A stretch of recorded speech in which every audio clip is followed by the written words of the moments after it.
So yes, Shukrana to our best friend, philosopher, guide, anchor, one and only Guru Maharaj. तो आज uncle ने request करी कि अपना सत्संग शेयर करना. So I was like glad किसी ने ये बोला कि अपना सत्संग शेयर करो. Because normally people very specifically tell me कि नई संगत आई है, गुरु जी के बारे में बताना. So then I never really share my satsang. I always talk about Guruji, but uncle very specifically said कि आंटी आज अपना सत्संग करना. So thank you Guruji. तो latest से शुरू करती हूँ and then we'll go back. कल रात की बात है, we were sitting with our friends और ऐसी बात शुरू हुई कि अच्छा गुरुजी का सपना नहीं आता. And then Vikram said, हाँ मेरे को तो 3-3.5 साल हो गए हैं. जो हमारे friends भी बैठे हुए थे, they started talking about कि you know किसको कहाँ सपना आता है. So I was sitting very quietly और मैं अपने माइंड में सोच रही थी कि I've never desired कि मुझे सपना आए या कोई फ्रेग्रेंस आए, क्योंकि मैं कोई परिमाण या प्रूफ ढूंढ नहीं रही हूँ. And I know he's there. The only thing that sometimes comes to my mind is कि you know I miss seeing the Amrit Varsha, क्योंकि वो हमने गुरुजी के टाइम पे खुद देखी थी. गुरुजी एक बार अपने सिंहासन में बैठे थे and he said जाके पीछे देखो स्वरूप पे, and फोटो पे ऐसे अमृत बह रहा था कि नॉट कि तुम 2-4 बूंदे देख रहे हो, लिटरली झरने की तरह. So that's the only thought. I said you know fragrance हो ना हो, सपना आए ना आए, पता है कि गुरुजी यहाँ है. So anyway I didn't say anything. आज सुबह मेरे को गुरुजी सपने में आते हैं and it is a very short dream. और मैं देखती हूँ कि गुरुजी चॉपर से उतर रहे हैं, इट्स अ हेलीकॉप्टर. तो आगे वर्दी में I see my dad like lean thin, a full head of hair, and वो यूनिफॉर्म से हेलीकॉप्टर से नीचे उतरते हैं और पीछे गुरुजी ऐसे करके उतरते हैं और उनके पीछे पीछे चल लेते हैं. तो मैं सपने में कहती हूँ ऐसे, हम तो गुरुजी से 90s में मिले थे, तब तक तो पापा गंजे और मोटे थे, तो ये तो हो ही नहीं सकता, ये तो बहुत पहले की बात होगी, मे बी 60s या 70s की बात रही होगी ये. सो मैं गुरुजी से पूछती हूँ गुरुजी हम तो अभी मिले हैं. तो गुरुजी लुक्स एट मी, सर तुम्हें क्या पता मैं तुम्हें कब से जानता हूँ. और ये बोला और सपना खत्म हुआ. So I called up my dad this morning and I had a regular conversation with him. और मैं जिक्र करना भूल गई ये सपने के बारे में. मुझे जब मैंने फोन रखा उसके थोड़ी देर में मेरे को याद आया कि मेरे को ये सपना आया, I must share it with my dad. So I call him again and I said by the way पापा, आज मैंने आपको गुरुजी के साथ देखा. गुरुजी बिल्कुल आपके साथ पीछे पीछे चल रहे थे, पर वो अब की बात नहीं है, वो बहुत टाइम पहले की बात होगी. And my dad started laughing. तो he said मैं तुमको सत्संग सुनाता हूँ कि एक बार गुरुजी के हम ऐसे चरण दबा रहे थे and general lighter way में गपशप चल रही थी and my dad was talking to गुरुजी कि गुरुजी फौज में पैसे वैसे नहीं होते, पर ये दिन भी देखा है कि जब you know we were executing an operation तो नोटों की गड्डियां right from the room to the gate, और ऐसे करके he said I was the GOC and his you know the second in command, ऐसे करके उन्हें गड्डी उठाई और करके देखा कि इतने नोट सालों के पास आए कहां से. This is the conversation. And he said फिर भी बिल्कुल दिल नहीं किया कि उठाओ या कुछ करो, फेंका and that's it. And he said I was narrating this to Guruji and Guruji laughed at me and said कि मेरे को क्या बता रहा है, मैं तो तेरे को बहुत अच्छी तरह से जानता हूँ. So that exact conversation जो statement गुरुजी ने आज सपने में दी tied back to that satsang. So I'll go back to 1999. My dad retired as a Lieutenant General from the Indian Army on 31st December 1995. I was still in school. My older sister was also in school. और उस time ऐसा लगता था कि फौज की इतनी you know ऊंची अपॉइंटमेंट के बाद गवर्नरशिप मिलनी चाहिए, वरना नौकरी तो क्या मिलेगी. और हम लोग स्कूल में थे, फौज की ऐसी आदतें थे कि अपना घर भी नहीं बनाया था. So house was also under construction. तो ये ख्याल आता था कि अब कैसे कैसे होएगा. पर एनीवेज टाइम निकलता गया और करते करते अर्ली 1999 में शिरडी साईं बाबा वाज विजिटिंग दिल्ली, और ये आई थिंक जनवरी एंड या फरवरी की बात है. और जब हम दर्शन के लिए जा रहे थे बाबा के, तो मैंने साईं बाबा को चिट्ठी लिखी that help my dad find a suitable appointment, कि you know उनके पास he needs a good job. मैंने ये चिट्ठी लिखी एंड मैंने किसी को नहीं दिखाई, और जब साईं बाबा के दर्शन किए तो वो मैंने चिट्ठी वहां डाल दी. गुरुजी के बारे में मेरे को तब तक कुछ नहीं पता था. My dad had been hearing about Guruji since 93-94 I think.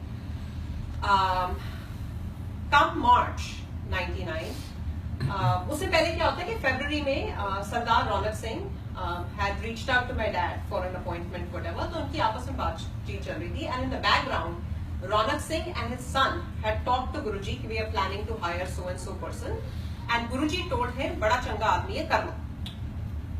तब तक my dad had not met गुरुजी। इतने में जनरल मोहन सिंह, जिनको मामा जी के नाम से जाना जाता है, he reached out to my dad and he said आप गुरुजी के चलोगे? So my dad obviously heard about गुरुजी, तो he said अच्छा चलो चलते हैं। So one fine evening, I think probably the luckiest day of his life, he landed at Guruji's शरण, face to face with Guruji. So जब पहली बार मेरे डैड गए तो गुरुजी ने उनसे पूछा कि आपने मेरे बारे में सुना था? तो he said हाँ जी आपके बारे में सुना था गुरुजी। तो he said फिर तुम आए क्यों नहीं? And before my dad could say anything, Guruji said आपका वक्त और घड़ी बराबर नहीं था, आप कैसे आ सकते थे जब तक मैं आपको नहीं बुलाता, लेकिन अगर आप गलती से भी पहले आ जाते तो बहुत फायदा उठा जाते। And my dad in a lighter vein said कोई बात नहीं गुरुजी, आप आ गए, आप पूरा फायदा उठा लेंगे। So this was the first interaction. And then Guruji talked about कि बच्चे हैं, क्या नाम है, ये वो, उनको कल लेकर आना। So the first night, me and my sister did not go, but when they returned, I saw like my parents were so happy, so relaxed. My mom is heavily diabetic. खूब सारा प्रसाद, मीठा प्रसाद, तला हुआ, सब कुछ वो खाकर गुरुजी के यहाँ से आ रही थी। She does her sugar check and it's normal. So तभी समझ में आ गया था कि ये एक ऐसी जगह है जहाँ साइंस और लॉजिक तो फेल ही करते हैं गुरुजी। Anyways, अगले दिन गए and गुरु के दरबार में, as we say that everybody is an individual soul. कोई you might come as a family, but हर एक की अपनी इंडिविजुअल जर्नी है। मैं गई तो मेरे को ऐसा लगा कि मैं किसी इंद्रलोक में आ गई हूँ। बड़ा अच्छा माहौल था और गुरुजी बैठे हुए थे अपने सिंहासन पे, आसपास आंटियां कोई पाँव दबा रही, कोई हाथ दबा रही थी, एंड वहां बैठे बहुत it was a feel good factor. लंगर खाया, प्रसाद खाया, और एक ऐसी एडिक्शन सी हो गई थी उस जगह से कि तुम जितना मर्जी थके हो और तुम ये सोच के जाओ कि अच्छा कल स्किप करेंगे, तब गुरुजी रोज दर्शन देते थे, लेकिन somehow जब 5:30 बजते थे शाम के, तो ऐसी एक तलब जाग उठती थी कि वापस गुरुजी के जाना है, डे आफ्टर डे। तो ऐसे चलता गया सिलसिला, और पेज 3 सेलिब्रिटीज देखने की आदत सी पड़ गई थी। Creme de la creme of Delhi used to be there, ministers, technocrats, bureaucrats, cricketers, name it, सब गुरुजी के आते थे। तो देखते देखते मेरे दिमाग में कुछ सवाल उठने लगे, क्योंकि मैंने पहली बार सत्संग का कॉन्सेप्ट सुना था कि Guruji not every day but on select days कभी बोलते थे कि अपना सत्संग सुना, बता मैंने तेरे साथ क्या किया। और तो मेरे को लगता था कि अगर भगवान ने या महाराज किसी गुरुजी ने किसी के लिए कुछ भला किया है, तो इसका ढिंडोरा क्यों पीटना है। Okay, so that is the first thing that came to my mind. दूसरा, मेरे को लगता था ऐसा, ये सब कहते हैं ये रब है या बहुत ओमनी प्रेजेंट जानी जान है, महापुरुष है, तो ऐसे अगर सारी क्रीम यहाँ बैठी है तो गरीबों का क्या है, गरीबों को कौन देख रहा है। और तीसरी चीज ऐसे कि आंटियां हाथ पांव क्यों दबाती हैं। तो ये 3 सवाल मेरे देखते देखते जो वहां का एटमॉस्फेयर था, ये मेरे दिमाग में आया। मैंने किसी से कुछ नहीं बोला, ऑब्वियसली गुरुजी से पूछने की तो सवाल ही नहीं था। तो जर्नी चलती गई। वन फाइन डे, छुट्टी लेते टाइम, मेरा नेक्स्ट डे इकोनॉमिक्स का एग्जाम था, तो छुट्टी लेते टाइम मैंने गुरुजी को बोला, ऐसे गुरुजी कल मेरा इकोनॉमिक्स का पेपर है, and he started asking me questions on elasticity, demand and supply, question 1, question 2, question 3, and before I could even provide answers वो क्वेश्चंस पूछ रहे थे। तो एक आंटी जो उनके पास बैठ के उनके चरण दबा रही थी, शी सेड बेटा नोट कर लो, ये आपको आपका पेपर बता रहे हैं। So anyways I went home, I studied those questions and sure enough अगले दिन वही मेरे को एग्जाम में आया, तो तब मेरे को लगा ऐसे ये तो बहुत ही बढ़िया जगह है। So हल्का हल्का तब लगने लगा कि ये कोई साधारण जगह नहीं है, बट I'll be lying अगर मेरे को उस टाइम समझ आ गया कि ये महाशिव थे, not even close। So फिर चलते चलते ऐसे हुआ कि एक दिन गुरुजी ने बोला कि डुगरी चलो।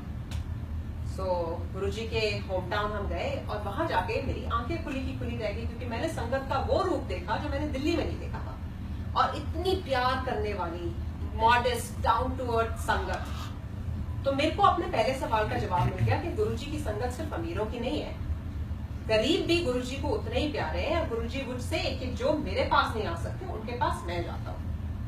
रही बात सत्संग की, गुरुजी को मार्केटिंग की जरूरत नहीं है, हमारी मार्केटिंग की तो बिल्कुल जरूरत नहीं है। Guruji would say spread the word, ताकि उनको पता था कि वो इस कलयुग में धरती पे अपनी संगत को कल्याण बख्शने के लिए आए हैं। तो हिज एंडेवर वाज कि ज्यादा से ज्यादा लोगों को बताओ ताकि लोग आए, और it was like a one way street, आओ और लेकर जाओ, आओ और लेकर जाओ। और रही बात आंटियों के हाथ पांव दबाने की, तो वो भी एक दिन मेरे को जवाब मिल गया कि गुरुजी वुड से कि ये अंकल जो है ना वो बहुत इफ बट करते हैं, हर चीज में लॉजिक लगाते हैं, और हर अगर एक आदमी से पूछो ना कि आपको क्या चाहिए, वो सबसे पहले बोलेगा मेरा, वो गुरुजी मेरी नौकरी, मेरा बिजनेस, मेरा मुनाफा, मेरा पैसा। Whereas a lady would put everybody else ahead of her and ask for herself in the end, if that. So that's why he would bless. तो हर चीज was like very logical. जो लंगर की महिमा थी वो खुद आंखों से देखा हमने कि people would come in with terminal diseases, और कैसे गुरुजी वो सारी रिवर्स कर देते थे। एक दिन क्या हुआ कि मैं कॉलेज में थी और गुरुजी का फोन आता है, and I was carrying my dad cell phone that day. तो मैं बाहर घूम रही थी, मैंने फोन उठाया तो गुरुजी की बड़ी पेक्यूलियर सी आवाज होती थी, की कर रही है? मैंने कहा गुरुजी मैं कॉलेज में हूँ। अच्छा अच्छा अच्छा। I am thinking that I was super smart कि शायद गलती से फोन आ गया हो, कि इनको तो नहीं पता। ऐसे गुरुजी आज ना पापा का फोन मेरे पास है। इसे अच्छा डैडी का फोन तेरे कोल है? मैं कहा हाँ जी गुरुजी, ते शामी आ जाए। मैं कहा अच्छा Guruji. And by that day, by that time I think was a couple years later, संगत के डेज, मतलब I think he was doing just 4 days, Thursday through Sunday, and it was a non sangat day, probably a Tuesday और Wednesday. तो शामी आ जाए। मैं कहा अच्छा गुरुजी। तो नाल डैडी नु भी लेकर आई। मैं कहा अच्छा गुरुजी। फोन रख दिया। सो जाकर I picked up my dad, his office was in Connaught Place, and I said Guruji ने बुलाया, गुरुजी के जाना है। तो हम गए। We went home पहले, and just to freshen up. So my mom got very excited कि नॉन संगठित पे गुरुजी ने बुलाया, मतलब आज तो एकदम फेस टाइम मिल जाएगा। तो I said जो गुरुजी ने बोला है डैडी ने लेकर आई, मम्मी ने घर चढ़ के आई। So she was like very disappointed, but anyways, dad and me went, और उस टाइम गुरुजी के कमरे में गए। गुरुजी के रूम में उनके बेड के साथ एक काउच था, गुरुजी काउच पे बैठे थे, he was playing with his phone। तो हम अंदर गए। हार्डली आई थिंक एक जोशी अंकल थे, एक सुदामा जी थे, और एक दो और लोग होंगे। हम जाके अंदर बैठे, and I don't remember the details of the conversation, में बड़ी लाइट सी जनरल टॉपिक्स वगैरह चल रहे थे कि लोगों को महापुरुषों की कदर नहीं है, बहुत खराब टाइम आने वाला है, सो स्टफ लाइक दैट। उसके बाद गुरुजी ने नारियल पानी मंगवाया अपना, और he took a sip, he gave the rest to me, he said ए तेरा प्रसाद।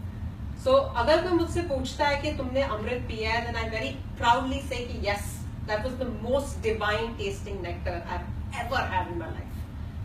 वो पिया। उसके बाद he calls one of his संगत, संतो आंटी करके थी, उनको फोन लगाया। He said की बने है? तो उन्होंने फोन पे कुछ बोला होगा।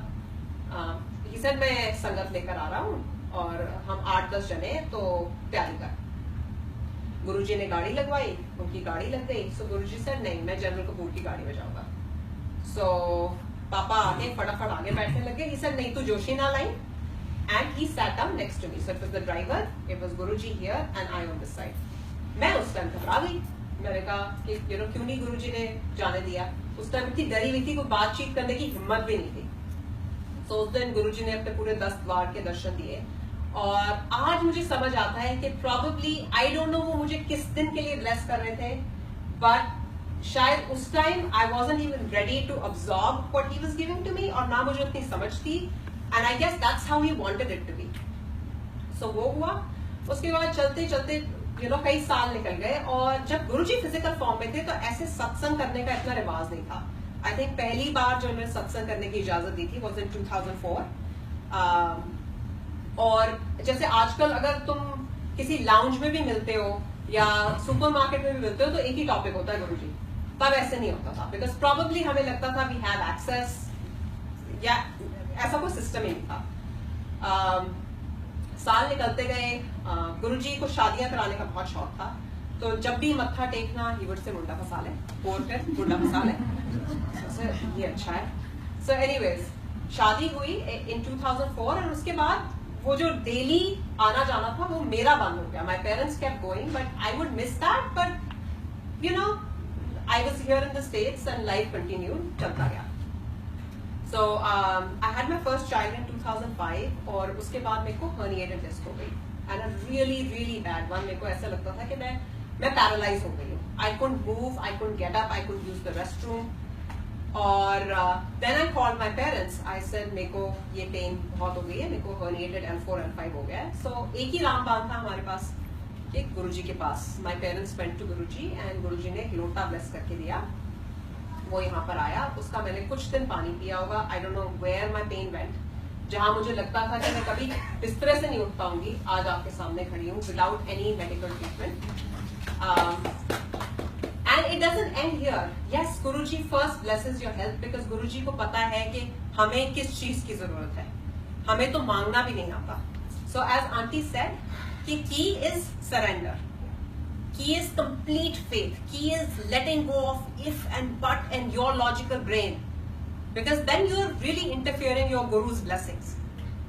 And satsangs are endless. I mean, health, from blessing, us financially. In 2011, we saw a really, really down time when we did not have a source of income into the house. We had 2 little kids for 14 months. I don't know घर कैसे चल रहा था. मेरे पास कोई explanation नहीं है कि वो 14 महीने कैसे कटे.